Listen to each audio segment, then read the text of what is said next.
කියලා කියනවා ඒක සහෝදරයෙක් බුදුදහමේ ඕනෑම තරම් ඉලක්ක තියෙනවා. නමුත් ඉස්ලාම් ධර්ම නීති රීති වලින් කොටු කරලා තියෙනවා.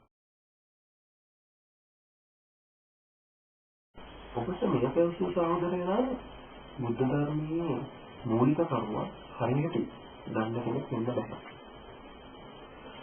මොකද බුදුරජාණන් වහන්සේ දේශනා කරේ විශ්ව සත්‍යය. නැත්නම් විශ්ව නීතිය. කෙටියෙන්ම කියනවා නම් තණ්හා උපාදාන නිසා කුසල රැස් කිරීම.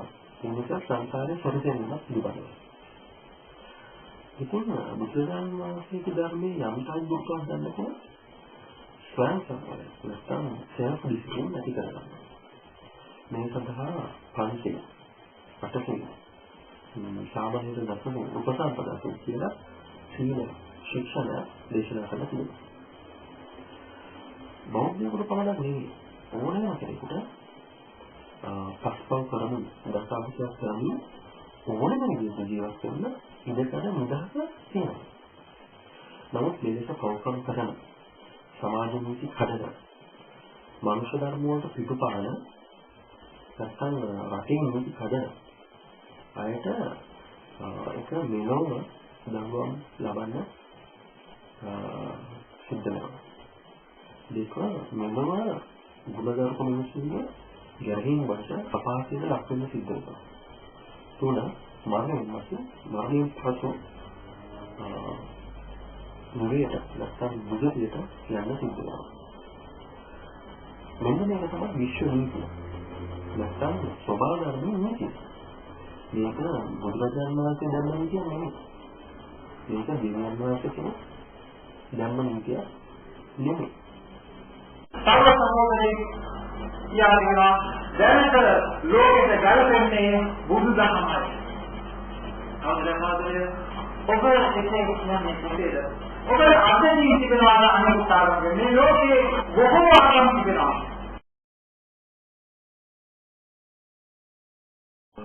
සතුන් මරන්න ඉවද කවුකම් කරමින් විවිධ මිත්‍යා දෘෂ්ටි වලට යට වෙලා මේ ලෝක ජීවත් වුණොත් නම් මානවයන් පසු යන්න වෙන්නේ දෙවියෙක් ළඟට නෙමෙයි දුක සිතයි. ඉතින් මේ වගේ හරහම කොච්චර අදිනවකට යනකොට හේනති කලක්.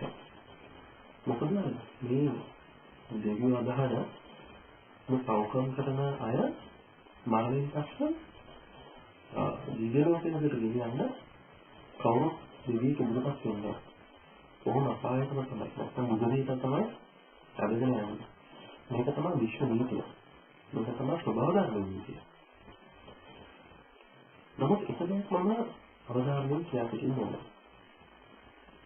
අද රටේ මොහොත ආයෙන්දම පන්ති ගන්න.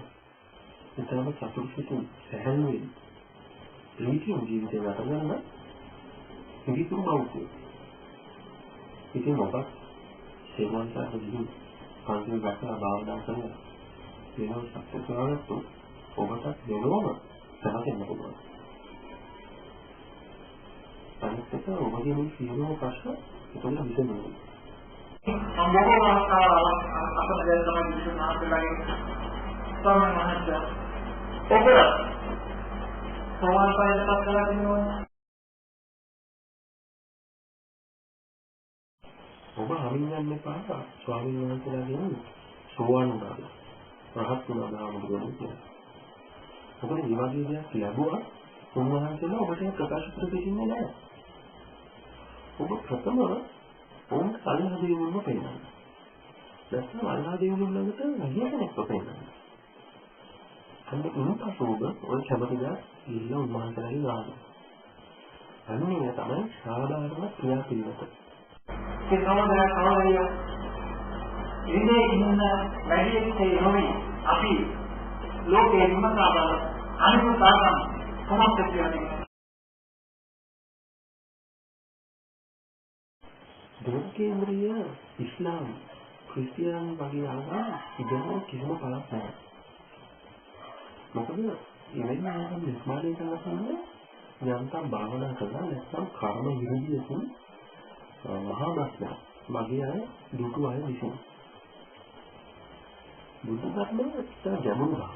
කෙනෙකුට එන ජීවිත කාලයේදී සියලුම ඉවර කරන්න බැරි තරම් ධර්ම කරුණු එහි තියෙනවා.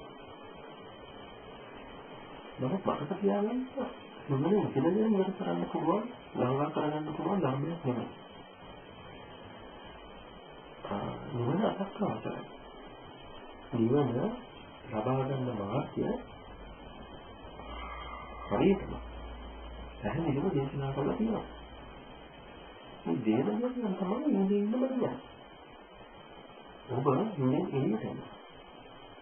හරි බුදුදහම හරියට ඉගෙන ගන්න.